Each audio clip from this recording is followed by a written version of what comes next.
తెలంగాణ యువతను రాష్ట్ర, జాతీయ, అంతర్జాతీయ స్థాయిలో పోటీ పరీక్షల్లో ప్రోత్సహించేందుకు, ఉన్నత విద్యను అందుకునేందుకు రాష్ట్ర ప్రభుత్వం పలు ప్రోత్సాహక పథకాలు అమలు చేస్తుందని డిప్యూటీ సీఎం బట్టి విక్రమార్క తెలిపారు. ప్రజాభవన్లో రాజీవ్ గాంధీ సివిల్స్ అభయహస్తం చెక్కుల పంపిణీ కార్యక్రమంలో సీఎం రేవంత్ రెడ్డితో పాటు డిప్యూటీ సీఎం బట్టి విక్రమార్క హాజరై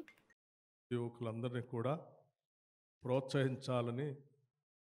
రాష్ట్ర ప్రభుత్వం నుంచి ప్రిలిమ్స్ పాస్ అయి మెయిన్స్కి ప్రిపేర్ అవుతున్నటువంటి వాళ్ళందరికీ ₹1,00,000 వారు ప్రిపేర్ కావడానికి కావాల్సిన ఆర్థిక సహాయం అందించాలని ఆనాడు ముఖ్యమంత్రి గారు, మంత్రిమండలి అందరూ ఆలోచన చేసి ఒక నిర్ణయం తీసుకున్న సందర్భంగా ప్రిలిమ్స్ పాస్ అయి మెయిన్స్ పోతున్నటువంటి వాళ్ళందరినీ దాదాపు 40 మంది విద్యార్థులకి ₹1,00,000 చెక్లు అందించడం జరిగిందన్నటువంటి విషయం మీ అందరికీ తెలిసిందే. ఇది బహుశా దేశంలో ఏ రాష్ట్రంలో కూడా ఇటువంటి కార్యక్రమాన్ని చేపట్టలేదు. తెలంగాణ రాష్ట్ర ప్రభుత్వం తెచ్చుకున్నదే ఉద్యోగాల కోసం కాబట్టి నిరుద్యోగ యువతీ యువకుల్ని బాగా ప్రోత్సహించాలని, అంది వచ్చిన ప్రతి అవకాశాన్ని వదిలిపెట్టుకోకుండా ఉండాలనేటువంటి ఆలోచనతో యూపీఎస్సీలో కూడా మన యువత మంచిగా ప్రావీణ్యం చూపించి దాంట్లో విజయాలు సాధించాలి, దానికోసం మనం ప్రోత్సహించాలనేటువంటి ఒక ఉన్నతమైనటువంటి ఆలోచనతోనే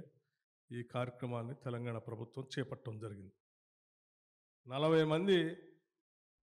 మెయిన్స్లో ప్రిపేర్ అయ్యి ప్రిలిమ్స్ కోసం ఉత్తీర్ణులు కావటం కోసం ప్రయత్నం చేస్తే దాంట్లో 20 మంది మెయిన్స్లో పాస్ అయ్యి ఈరోజు ఇంటర్వ్యూకి సెలెక్ట్ అయి ఉన్నటువంటి ఆ 20 మందిని కూడా ప్రోత్సహించి వారికి కూడా ₹1,00,000 చెక్నిచ్చి ప్రోత్సహిస్తే ఆ ఇంటర్వ్యూకి ఢిల్లీ పోయినప్పుడు యూపీఎస్సీ ఎగ్జామ్ కోసం అక్కడ ఇక్కడ ఉండటానికి కావాల్సిన పరిస్థితుల్లో రెంట్కి ఉండాల్సిన పరిస్థితి వస్తుంది, భోజనం ఖర్చులు ఉంటాయి, కొద్దిగా కోచ్తో తిరిగి మళ్ళీ ముఖ్యమంత్రి గారు మంత్రిమండలి ఆలోచన చేసి కేవలం మెయిన్స్ వాళ్ళకే కాదు ఇంటర్వ్యూ పోయే వాళ్ళకు కూడా మనం ప్రోత్సహించాలని చెప్పి ఆలోచనతోనే మరొక ₹1,00,000 చెక్ను వారికి అందించాలనేటువంటి ఆలోచనతో ఈ కార్యక్రమాన్ని ఇక్కడ ఏర్పాటు చేశాం. అందులో భాగంగా ఈరోజు ఆ 20 మంది ఈరోజు ఇంటర్వ్యూకు వెళ్తూ ఉంటే రాష్ట్ర ప్రభుత్వం తరఫున మేమంతా గర్విస్తూ ఉన్నాం. ఈ 20 మంది యూపీఎస్సీ ఇంటర్వ్యూలో పూర్తిగా సంపూర్ణంగా విజయవంతులై అందులో సెలెక్ట్ అయ్యి వస్తే